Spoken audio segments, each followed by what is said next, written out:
శ్రీ గణేశాయ నమః. శ్రీ సరస్వతి జన్మ శ్రీ గురుభ్యో నమః. భక్తులారా, వాల్మీకి మహర్షి రచించిన శ్రీమద్ రామాయణం యథాతథంగా చెప్పుకున్నాం. ప్రతి శ్లోకం దాని అర్థం. ఇందులో భాగంగా నిన్నటి వరకు మనం బాల అయోధ్యారణ్య కిష్కింద సుందర యుద్ధకాండలు పూర్తి చేసాం. ఉత్తరాఖండ్లో కూడా మనం 96వ సర్గ వరకు చెప్పుకున్నాం. ఈ రోజున 97వ సర్గని ప్రారంభం చేద్దాం. ప్రారంభించే ముందు వాల్మీకి మహర్షిని ప్రార్థన చేసుకుందాం. పూజంతన్ రామ రామేతి మధురం మధురాక్షరం ఆరుహ్య కవితా శాఖాం వందే వాల్మీకి కోకిలం అంజనానందనం వీరం జానకి శోకనాశరం కపీశమక్షంతారం వందే రంగాభయంకరం సదా నింబవృక్షస్య మూలాదివాసా సుధాశ్రావిణం తిక్తమప్యప్రియంతం తరుం కల్పవృక్షాదికం సాధయంతం నమామీశ్వరం సద్గురుం సాయినాథం సమర్థద్గురు సాయినాథ్ మహారాజ్ की जय.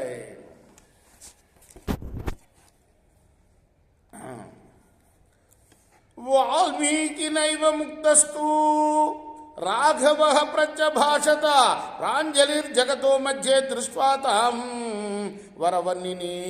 వాల్మీకి మాటలు విన్నాడు. ఆ తర్వాత రాముడు జనుల మధ్య ఉన్న సీతను చూచి వాల్మీకి నమస్కరించి ఇలా అంటున్నాడు. ఏవమేతన్మహాభాగా యథా వదసి ధర్మవిత్ ప్రత్యేస్తు మమ బ్రహ్మం తవ వాక్యైరకల్మషై. ధర్మవేత్తమైన మహానుభవ వాల్మీకితోడు అంటున్నాడు రాముడు, నువ్వు చెప్పింది యథార్థమే. నాకైతే పూర్తి నమ్మకం ఉంది సీత మీద. కానీ ప్రత్యేశ్చ పురావృతో వైదేహ్యా సురసన్నిధౌ శపథశ్చ కృతస్తత్ర తేన వేస్మ ప్రవేశిత.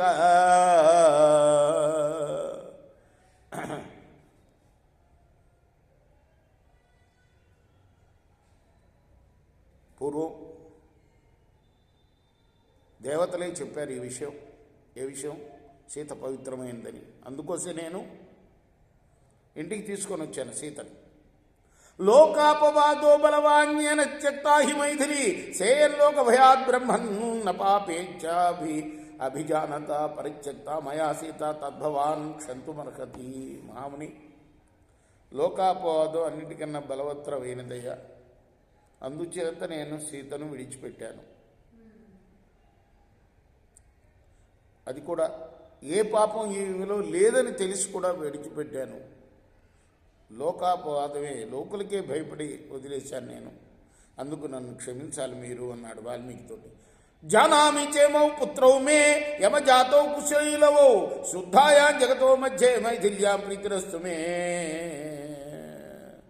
ఈ గాయకులిద్దరు కూడా నాకు పుట్టిన కమల పిల్లలుగా నేను ఎరుగుదును. జల్లు ముందు పరిశుద్ధురాలుగా నిర్ణయింపబడిన తర్వాతనే నాకు సీత ఎందు ప్రేమ కలుగుగాక. అభిప్రాయంతు విజ్ఞాయ రామస్య సురసత్తమా సీతాయా శబ్దే తస్మిన్ మహేంద్రాజ్యా మహోజస పితామహం పురస్కృత్వా సర్వ ఏవ సమాగత.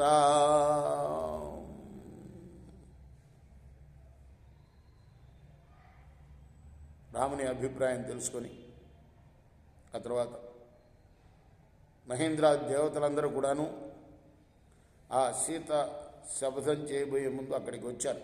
ఆదిత్యావసో రుద్రావిశ్వదేవా మృద్గణా సాధ్యాదేవా సర్వేతే సర్వే చ పరమర్షయ నాగా సువర్ణ సిద్ధాశ్చ తే సర్వే హృష్టమానస సీతా శబ్ద సంభ్రాంత సర్వ ఏవ సమాగత. ఎంత లిస్టు ఉంది చూడండి. ఆదిత్యులు, ద్వాదశాదిత్యులు, వసువులు, అష్టవసువులు, ఏకాశ రుద్రులు, విశ్వదేవతలు, మరుద్గణాలు, సాధ్యులు, ఇంకా నాగులు, సుపర్ణులు. సుపర్ణులు అంటే ఎవరు?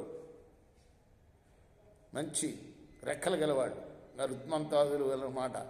పక్షులు, సిద్ధులు, ఇష్ట, వీళ్ళందరూ కూడాను సీతా శబ్దం గురించి కంగారు పడుతూ అక్కడికి వచ్చారు. దృష్ట్వా సేవాన్ ఋషి శైవ రాఘవ పునరబ్రవీ ప్రత్యామే సురశ్రేష్ఠ ఋషివాక్యై రకల్మషై శుద్ధాయాం జగతో మధ్య వైదేహ్యాం ప్రీతిరస్తు మే.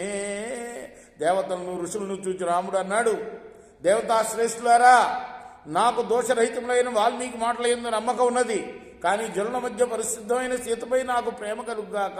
తతో వాయు శుభో పుణ్యో దివ్య గంధో మనోరమ తం జనోఘో సురశ్రేష్ఠ ఆహ్లాదయామస సర్వతా. ఆ తర్వాత అక్కడికి కమ్మటి వాయువు వచ్చిందిరా. మంచి వాసన అత్యంత అంటే వాయుదేవుడు కూడా వచ్చాడనమాట. తదద్భుతమివా, వాయుదేవుడు ఎక్కడికి పోడు, కానీ ఇప్పుడు ఏం కురిపించాడు? సువాసనను కురిపించాడు అక్కడ. తదద్భుతమివాచింత్యం నిరక్ష్యంత సమాహిత మానవ సర్వరాష్ట్రేభ్య పూర్వం కృత యుగే తథా. సమస్త రాష్ట్రాల నుంచి వచ్చిన మానవులు పూర్వం కృతయుగముందులాగా ఊహింపశక్యం కానీ ఆశ్చర్యాన్ని చూచినట్లుగా దాన్ని సావధాన చిత్తులై చూశారు. సర్వాన్ సమాగతాన్ దృష్ట్వా సీతా కాషాయవాసిని అబ్రవీత్ ప్రాంజలిర్వాక్యం అధో దృష్టి రవంముఖీ. అమ్మ ఎట్లా ఉంది? కాషాయ వస్త్రం ధరించి ఉంది.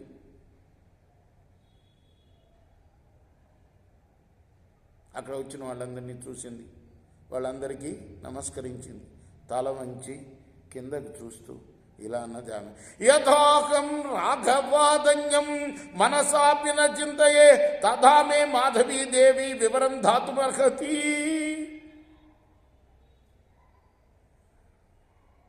నేను రాముణ్ణి తప్ప మరెవ్వరిని మనసా కూడా స్మరించని దానిదైతే భూదేవి నా గురించిన వివరాలు చెప్పుగాక.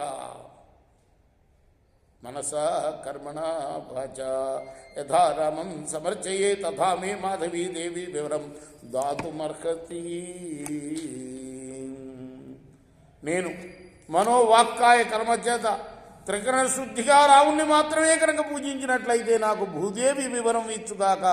యథైతత్ సత్యముక్తం మే వేద్మి రామాత్ పరన్నచ తథా మే మాధవీదేవి వివరం దాతుమర్హతి. నేను ఇప్పుడు చెప్పిందంతా సత్యమైతే, నేను రాముణ్ణి తప్ప మరొకరిని ఎరగకపోతే భూదేవి నాకు వివరం ఇచ్చుగాక.